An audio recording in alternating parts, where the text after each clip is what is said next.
Hey y'all, hey, this is Anjanette Speaks, the real, the raw, and the inspiring. Welcome, welcome, welcome. You know, every Sunday at 8:30-ish, we are here and talking about any and everything. I don't have a topic today. I'm in Atlanta, Georgia, changing my life, getting my life, being grown and adulting. I got my, look at him, my co-host. Yeah. Anyway, so thank you, Endure Entertainment. When you think of entertainment, think of Endure Entertainment. When you think of clean entertainment, think of Endure Entertainment. And when you think of Endure Entertainment, think of clean entertainment. So we are here. I'm in Atlanta, changing my life, doing grown folks things. I got engaged officially today. Woo! Yay! So let me tell y'all this. So I had a whole moment, right? I ain't really like took this all in. Y'all see my hotel? I really took this all in, right? About what's going on, what's happening, what's changing in my life, and all of that. And I don't know if y'all remember, but you can go back. I posted a video and I was in my car, and I was talking about how it's called "Don't Quit at the Pivot." And the reason why I did that was because there was some changes in my life that was happening. I don't like this glare in my glasses. Still there. There were some changes in my life that was happening, and I didn't know how to handle them. I didn't know what to do. I didn't know where I was going, but I just knew that I didn't want to quit. And I had to identify a lot of things that was happening. I didn't know what was going on, and God was shifting my life. God was shifting my life, and I did not know it. I didn't know. I didn't realize it. I didn't know what God was doing, but I knew that He was doing something. And this whole getting engaged, this whole meeting this man, this whole family being complete, all this stuff, it's just, this was very unorthodox, very different. There were elements about the situation that um, I didn't share with people that were close to me. And sometimes you have to make decisions that are best for you that probably go against the grain in order for you to get the thing that you feel like or you believe that God is doing. And because I believe that God was blessing me with this man, and I believe that God was blessing my life, period. My life changed. And I want to say this, in that pivot, right? Don't quit at the pivot.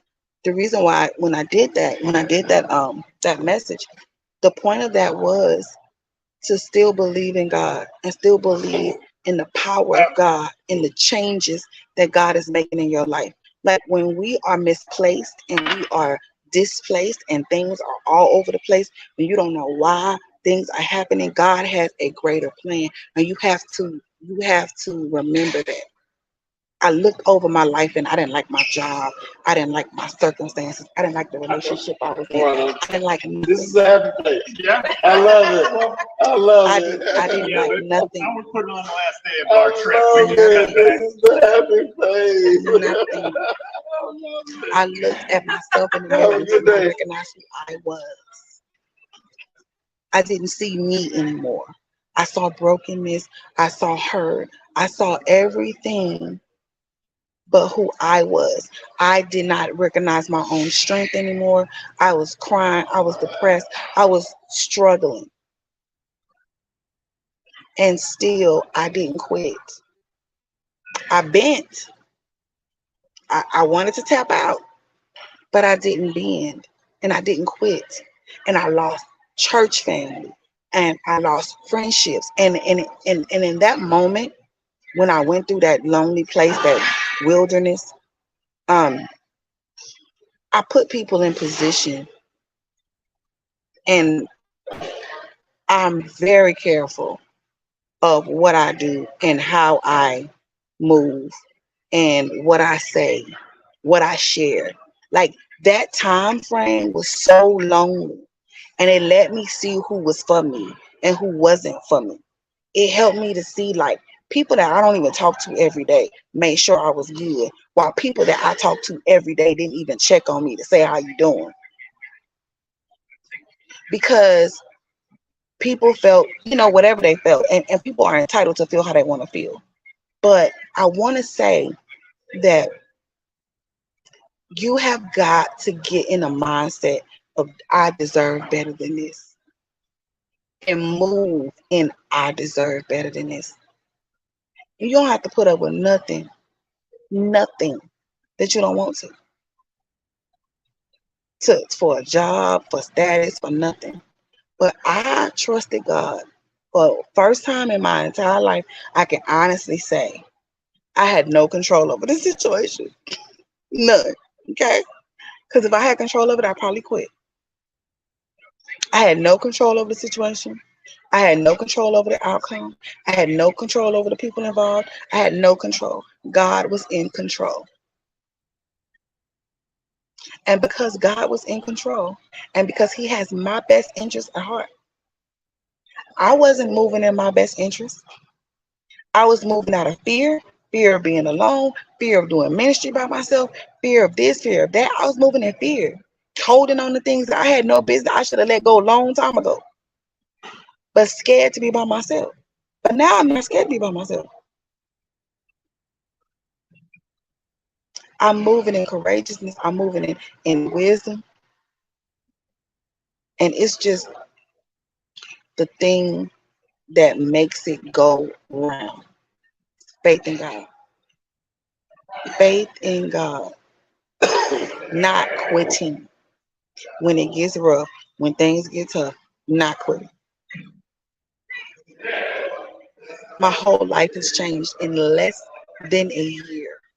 August 10th of last year, this is only the 27th.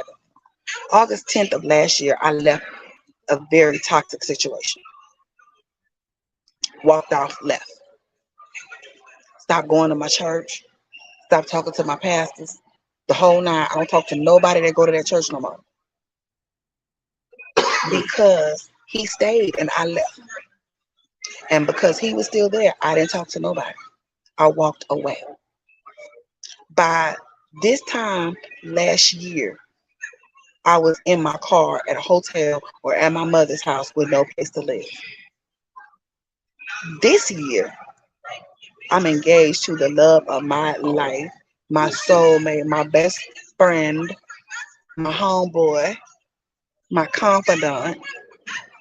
I'm moving to the place that I really love, that I feel like I deserve to live in. I'm able to take care of my family financially, mentally, emotionally, all of that. In less than a year, y'all. It's been a year and what?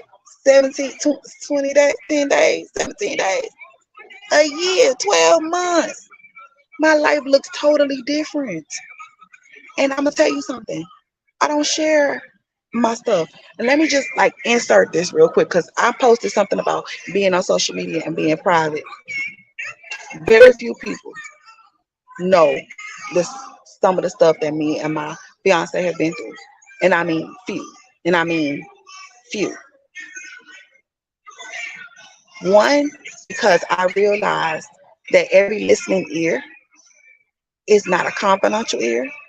Every listening ear has some listening ears have run the mouth. I don't share.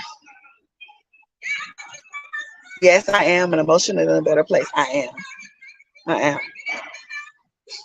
And I want to tell you, like, because we are friends and you share your stuff with your friends and all that stuff, that's cool and great. But sometimes when you want to succeed and you want to do something, you have to be quiet.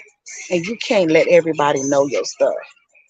And you have to be very selective. If you want to go to school, it ain't about relationship. I'm talking about going to school, write a book, stuff like that. If you want to do something and you really ready to do it, you have to be quiet about it. Be quiet about it.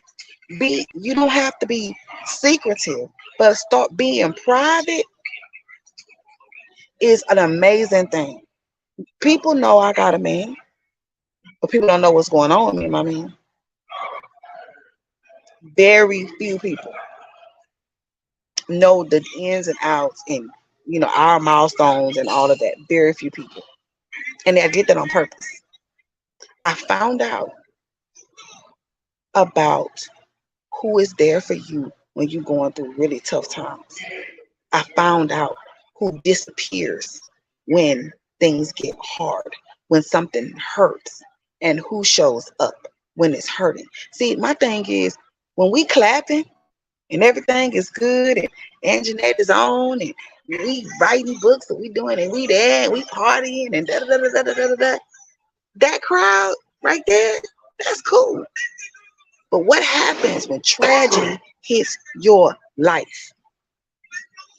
Who is looking out for you when tragedy has hit your life? When unfortunate circumstances has hit your life, who can you pinpoint that's been there? Those are your friends. Those are your riders. Those are your fave five. Those that disappear, don't know really what to do, when when you in this sticky situation, they don't really. That's more of associate. And those people, they don't get a private seat in your life. Mm-mm. They get the public seat in your life. They know what you publicly say. They know what you'll publicly do. They know what you don't mind sharing. But when it comes to something deep, you want to look around and see the people that love you, that support you, that's been there for you, right? You want to look around at those people and you want to know that's my family. Who was getting me out the bed, calling me on the phone. You know what I'm saying? When I was down and, like Ingrid, my girl, shout out to my soul, shout out to Janelle. Like, listen, it's been, yeah, listen, it's been a hard 3 years. And it was times I couldn't get out the bed. It was times that, I needed somebody to talk to. And me and Solely can just dump on each other. And I mean, we dump deep. We dump. And it don't go nowhere. I ain't got to work. It don't go nowhere. That means something to me. When Janelle would follow the spirit of the Holy Spirit and that God would tell her to bust in my house and come in my room and make me get up out the bed, that means something to me. Lost my daddy on top of listen, girl, and listen, not that I forgot, but listen, I lost my daddy this year. I took care of my daddy. I lost my father this year. Tragedy hit my life again. Again. You look around and you see who's there. And you look around and see who's not. And you don't get mad, you don't get upset. It's okay. But you know who to share those deep, intimate things with, and who not. Is you just don't. You just have to understand that's life and how life goes. And everybody can't handle, tragedy. Some people are just not tragic people. You know what I mean? They're just not, and that's okay. But you want to know the people that deserve a seat in your life, the seat at the table, are the people that have been there for you in the tragic season. Those are the people that you hold near and dear to your heart. So, in saying that, I want to just recap because I'm kind of just talking all over the place, just sharing my heart. God has been good to me, and I was obedient to Him. My obedience was my sacrifice. When He told me to start broken and restored, and no matter what I did, that I needed to start, and I couldn't stop. I didn't understand. I didn't understand being homeless. I didn't understand not having an apartment. I didn't understand being misplaced. I didn't understand none of this. And the crazy thing is the timeline between me and this man and how my timeline and his match up is crazy. what he was doing and what he had going on 3 years ago versus a year ago versus now, 10 months ago, it's like it was leading us right to each other. But I had to be obedient to God, and God had to be the first in my life. He had to be the first in my heart. And that's how it ended up. He was the first in my heart, the first in my life, the love of my life. And from that grew my obedience, grew some consistency that I needed. And from that, I was able to take care of my father. I took care of my daddy. I took care of him. I wiped him. I cleaned him. I changed his diapers. I did all of that. And that man supported me through all of that. On the phone, crying all the time. He used to say, "Hey, that's your daddy. Tighten up. Hey, that's your daddy." Until I couldn't no more.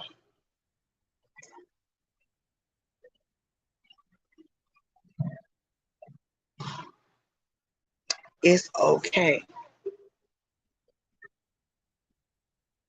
But you can't quit. So I don't know who this is for. You having a hard time. You gotta change some stuff in your life. Your life look like a whole bunch of papers just threw up in the air and they just landing where they may. The first thing you gotta do is be obedient to God. The second thing you have to do is not quit. And the third thing you have to do is believe that God is in control. Because He is. He is. And He knows what's best for you. He has plans with us of good and not of evil, not to do you harm, but for you to prosper and have a expected end, for you to prosper. Voila. That's it. That's all I gotta say. Cause honey, I got engaged tonight, honey. So I'm going to celebrate. We downstairs at the hotel. We at this nice hotel. Yes, Lord. Some things have to fall apart in order for things to fall, for life to come together. So I will see y'all next week. I love y'all. Thank you for watching. This has been another edition of Anjanette Speaks, the real, the raw, and the inspiring. Thank you to Endure Entertainment. When you think of entertainment, think of Endure Entertainment. When you think of clean entertainment, think of Endure Entertainment. When you think of Endure Entertainment, think of clean entertainment. We are Endure Entertainment. This has been Anjanette Speaks. We'll see you next week. Bye.